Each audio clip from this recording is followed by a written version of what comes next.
Carlos Marx nació en Alemania el 5 de mayo de 1818 y murió el 14 de marzo de 1863 en Londres, Inglaterra. Gracias a Dios, se murió.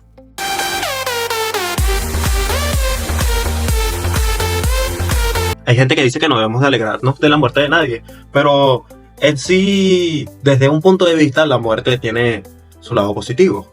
Pues, ¿quién soportaría a un tipo como este de manera eterna? Y para ti, que eres afín a los escritos de Marx y que todo el caos que ha causado el comunismo alrededor del mundo te parece una maravilla, pues creo que también hay personas con las que no simpatizas, como por ejemplo lo puede ser Adolfo Hitler. Pues en mi opinión, personas como Marx, Chávez y Fidel es mejor que estén muertas.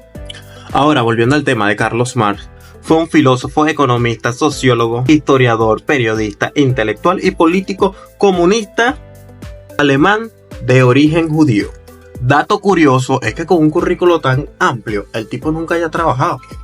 Ahora, he sabido que Karl Marx, quien nació hace poco más de 200 años, fue uno de los pensadores más influyentes del siglo XX, ya que su obra inspiró a líderes comunistas como Lenin, Stalin y Mao.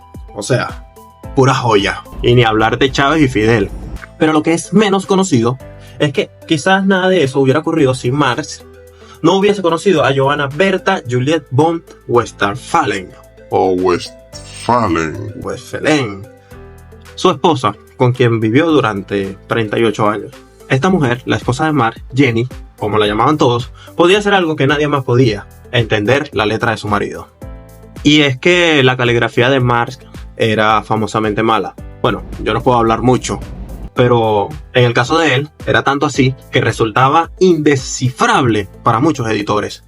Desde la muerte de Marx, obviamente, se ha hablado y escrito mucho sobre sus ideas, pero no tanto sobre si estas han sido coherentes con la propia vida de su autor.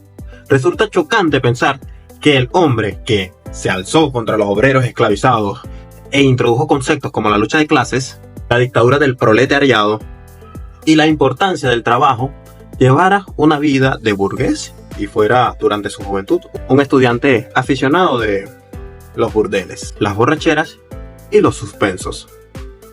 Esa era otra parte de su vida. Pasó su estancia muy lejos de las aulas de la Universidad de Bonn. Se unió al club de la taberna de Treveris, una asociación de bebedores de la que llegó a ser presidente. Allí malgastó sus primeros meses con unos compañeros de batalla que, encima, le describían como un juerguista, violento e infiel.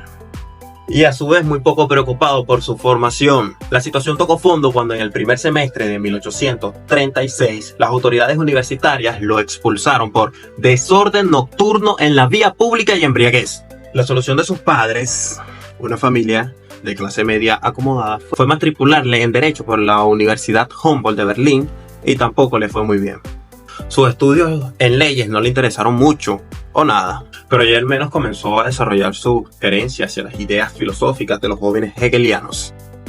Finalmente se doctoró en la Universidad de Jena, conocida en el ámbito académico como un centro donde se conseguían títulos con relativa facilidad, con una tesis sobre el materialismo de Demócrito y Epicuro.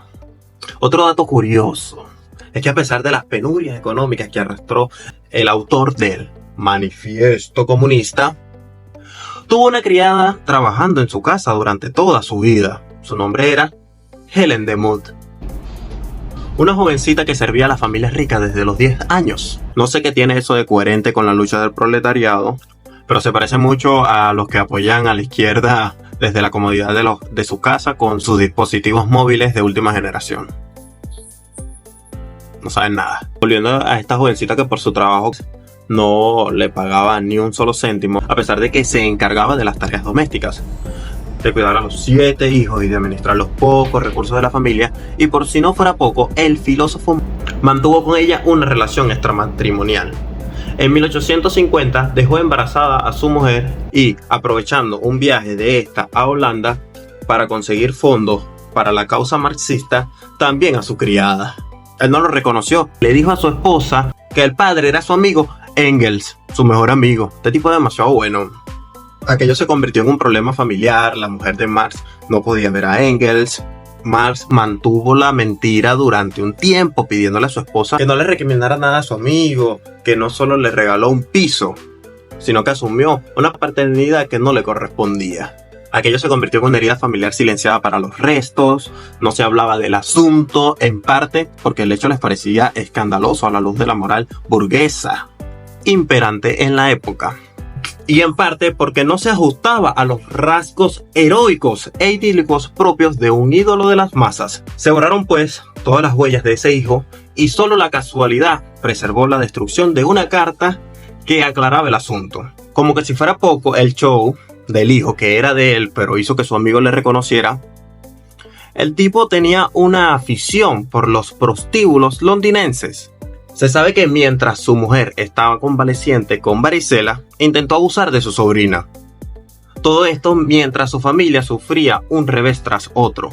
De los 7 hijos que Carlos Marr tuvo, solo consiguieron sobrevivir 3 de sus hijas.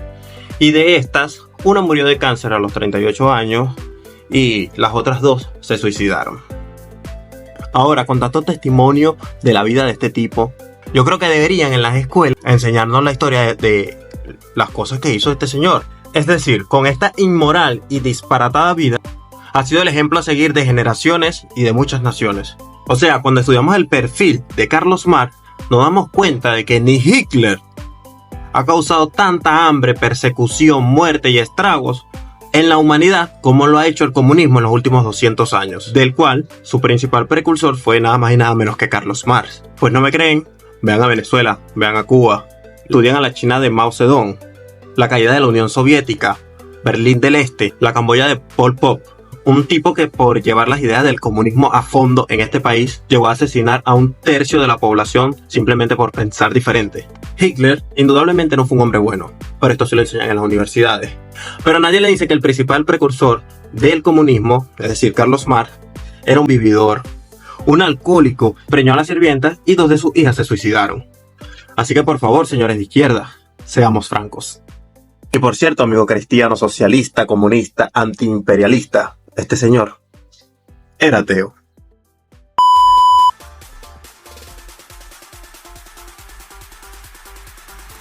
Se está dando una situación donde está apareciendo una nueva fuerza que grita libertad. ¿Qué es más importante que hablar de del destino de millones de personas? Rumores que quieren empezarse a vengar de la gente honrada, al azar.